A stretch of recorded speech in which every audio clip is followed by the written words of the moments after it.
HarperCollins presents A Sky Full of Stars, The Skye Sisters Trilogy, Book 2, by Sue Moorcroft, read by Helen McAlpine.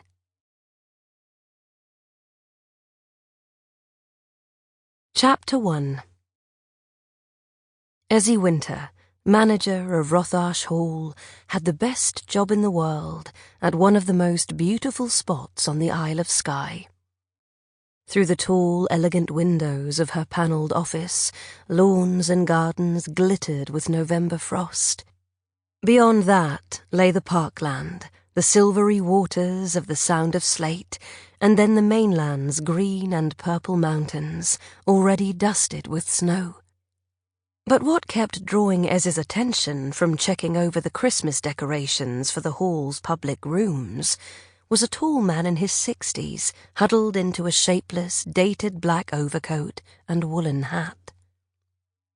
He stood where the drive broadened before the semicircular steps, his hesitant gaze on the big double doors, like a child unsure of his welcome at a party.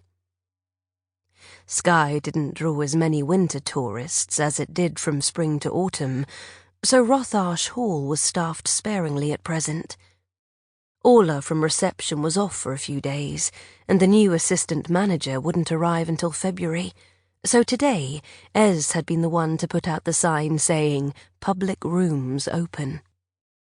Now, pride in the hall prompted her to offer further encouragement to their lone winter visitor to enjoy the public room's polished wood and pink-streaked Skye marble.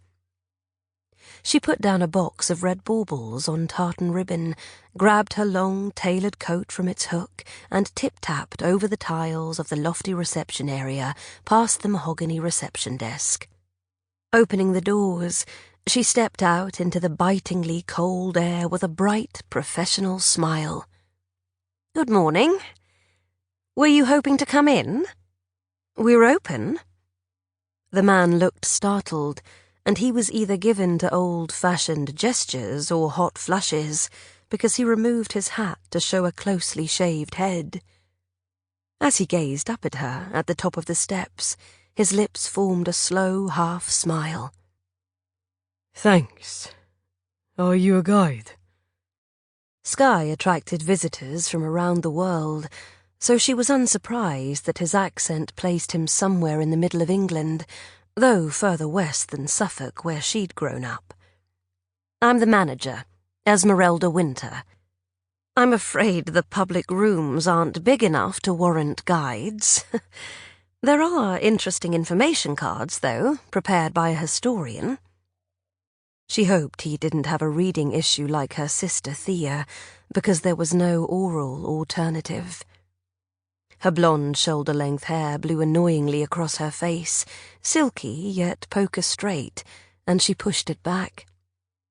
Finally, he began to tread slowly up the steps, but he didn't gaze into the panelled lobby where the dog-leg staircase soared up to the next floor, instead pausing to give her a shy smile. "Have you been manager long? It looks like a lovely place to work." "I've worked here for over 9 years, but as assistant manager till a few months ago.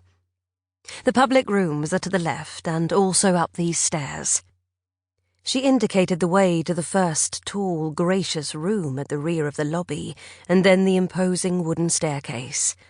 A large, glossy white door to their right was marked with an uncompromising private, because it accessed the Larson family's own quarters. They owned Rotharsh Hall and were due to visit for Christmas this year. Previously, their visits had fallen in spring or summer, so one of Ezzie's current preoccupations was waking the hall from its customary winter semi-hibernation. Hoping to encourage him indoors so she could return to her desk, she added, "The public room furniture predates the hall's restoration, and there are framed examples of the fabric and wallpaper of the historical decor. There are also fine, traditional Skye marble fire surrounds and mirrored-over mantels." "Thanks." He continued to smile. He didn't set off her unwanted attentions Sample complete. Ready to continue?